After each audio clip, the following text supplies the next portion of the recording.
If this is, oh, I go up, pitch goes up, I go down, pitch goes down, and maybe you don't get it the first time, but people usually ride the elevator a couple times a day.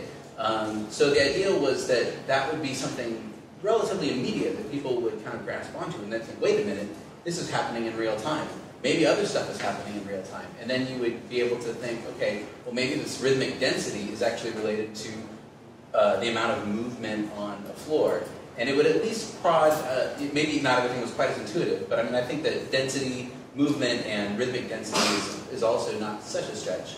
And then maybe that would be enough to kind of provoke inquiry, to get you engaged, to kind of keep going. And that's a different view than someone who's lucky to have multiple encounters with your work. It's very different than the kind of thing run mentality, where you're surprised that they may see your work one time only. And I feel like a lot of these issues we're talking about now are starting to bring up, related concerns around the permanent, whatever that means, versus the temporary. Yeah, Evan, and then Andrea? Yeah, I just wanted to address, Ben, the point that you bring up and what you were talking about before, Cher, in terms of what gives people that relationship to a piece of art, and both in terms of the security question and how do you keep things from getting vandalized, is when people do have that feeling of ownership, and we feel that, this kind of generative art, this human generation that lets people create their own experience and cultivate it and curate it and feel like they've made a positive contribution to the culture, gives them more of a relationship with the piece and maybe would be more inclined to treat it amicably and keep it within their environment. Andrea? I just wanted to relate to what you said. One of the projects I've been working on that started in 2001 is with the Vermont Agency of Transportation, a landscape architect myself, and a community group to remodel an entire village green in the town of Danville, Vermont. And it was publicly funded by a federal transportation grant, and it's finally in 2012 getting built right now. And it consisted, I just try to break down the walls between us and them, because the project took 3 years to come to a final design process with about 20 people on our local review committee. And I extend this to absolutely everybody in every community to say that actually you have more of a voice, everybody has a voice about what gets built in their built environment more than you think you do.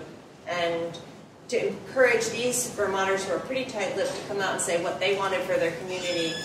In a small community, it's probably better to move and shape a community, but to let them come to a process and have a process. And the outcome is very different, actually, when you have that much community involvement in a project. The problem being in this particular project that is that it would have been better if it had been built in 2006 and 2007. Now it's elapsed like a number of people who were on the original committee have actually died for whatever reason, and the new select board and new generation of people, and they didn't get the process that we went through 10 years ago.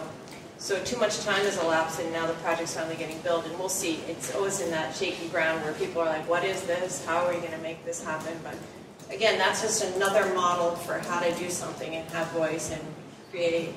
And I think it is important in places like structures like the architects is talking about, is about how to interface what it is we do with everyday life, certainly traffic, parking, parks, and have somebody say, okay, we can elevate this to something other than what you imagine it to be exactly as it is. I'll speak to that then, since you opened it up. Yeah. For art, we don't take a real intellectual approach to what is art and all the rest. We just go and do it. And we worked with Kate on the Greenway. It's interesting that how many projects, there were 4 projects I think that were on the Greenway, so that's a great sort of resource for potentials for public art.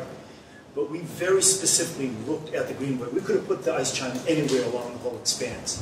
And we said, okay, there's ferry passengers who get off the commuter ferry boat, come through Rose Wharf Arch every single day. I don't know how many thousands going each direction. And we looked at the sight lines specifically coming into, there's a number of different intersecting streets. So we worked and found the sweet spot where, by the nature of what people were already doing, they had to experience it. And then we had to be careful we didn't put it too close because we didn't want actually people walking under icicles, so we were thinking about liability. What was really the matter of finding the spot where people, by the nature of where it was to be located, had to interact with it. They couldn't avoid interacting. And that was, often I'm assuming you don't have that type of ability to look along a few, I don't know, 3,000 yards of park, but that's the way we approached ours.